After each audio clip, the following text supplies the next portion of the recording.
Hello and welcome to this My Stamp Lady video. I'm going to show you today this darling little sensational season card and show you how I got this punch shape.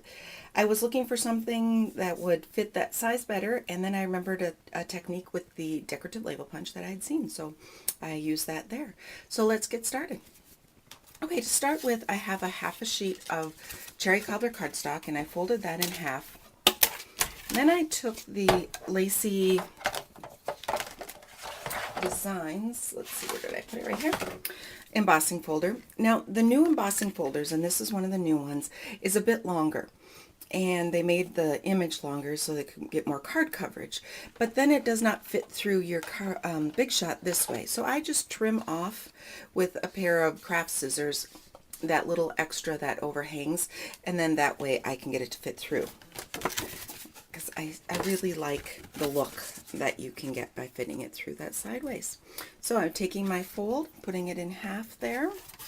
Tabs are open, and we'll run it through. If you don't want to cut yours, there are some workarounds. You could just do a separate piece. You could fold the back over, but I'm most happiest with it cut, so I just cut it, and I don't mind cutting my folders. Okay, and there you go. I have my background. So now I need a gingerbread man. Actually, I needed 3 of them. And so I pulled in my gingerbread man from the Scensational scents and the soft suede. Ink that up. And let's just stamp that onto the Very Vanilla. A little dimensional cover that caught a ride. Okay, and now to use the Big Shot with the framelits, I do need to shut the covers completely, put down the image, and let's put your little framelit right on top there, centering it. And you'll notice that the framelit does leave a little white border around the image that you're cutting out. And then we'll roll that through. Then the last thing I need the Big Shot for is for an edgelet. So let's pop my little gingerbread man out, and with that edgelet, same setup for your sandwich. And I just want to get the edge. I'm getting this pattern, and I like to use a little piece of painter's tape to just hold the edges and edgelets in place. I think it does a good job. And I just keep it on there, use it multiple times, and then when the tape can no longer hold, then I get a new piece. So let's take that edge off. And then this one has a lot of detail, so we'll go like that. Take that off. And if you notice, the little holes, or the lacy part, did not come out, but they just pop out with a piercing tool. Okay, I set the Big Shot aside, and I'm going to take in this patterned designer series paper piece from the Festival of Prints paper stack, and it's 4.5 by 6.5 inches, and you have a lot of different patterns and front and back double-sided that you can use in multiples of each one. So I cut this down to 2.5 by 5.5. Okay, and then I have my piece of Very Vanilla that's going to fit in there. Now I've taken a wheel, and I think this one's called Travel Journal, and we're going to pull back in the, make sure I have it the right way up, pull back in my soft suede ink, and then I'm going to tap off my ink so that I have a second generation and stamp that. It's a little bit lighter. I have converted my wheel into a stamp, and I have a video on my YouTube site showing how to do that, and also a link to that post on the blog. So if you want to see more about converting a wheel image into a stamp like this, check it out.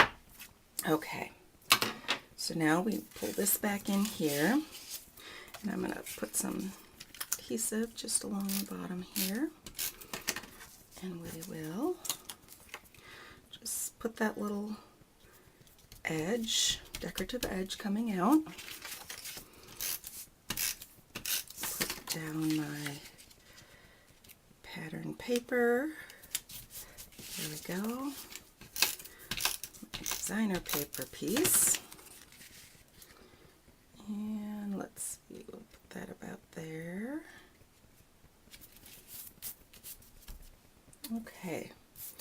And so then I have a soft suede, and I need a medium oval, and that will be just my background mat. And let's pull in the cherry cobbler ink and the Merry Christmas from Petite Pears. Very useful stamp set. And down and up. Oh, I'm going to give myself a little more room because I have to work with that decorative label.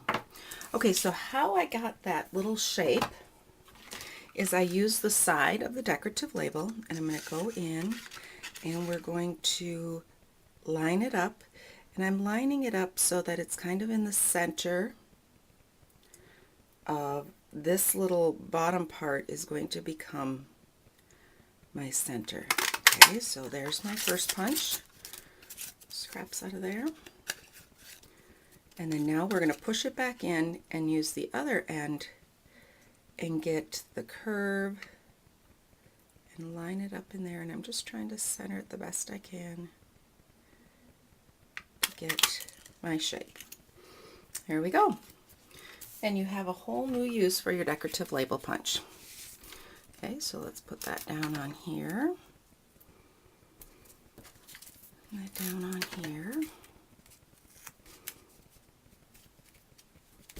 Okay, now I did take a little bit of cherry cobbler with the cherry cobbler marker, and I went in and just colored his buttons so they were red. And the last step to put this card together is to just put down my gingerbread men. I know I've been using the Scensational season a lot, but I also know it's because of those wonderful framelit die cuts. It makes cutting these out and using them so easy. There you go. So if you have any questions on how I made that little sentiment piece, be sure to contact me, Chris@mystamplady.com. All of these supplies are available in my online store, and if you have any questions, you know where to find me. Thank you very much.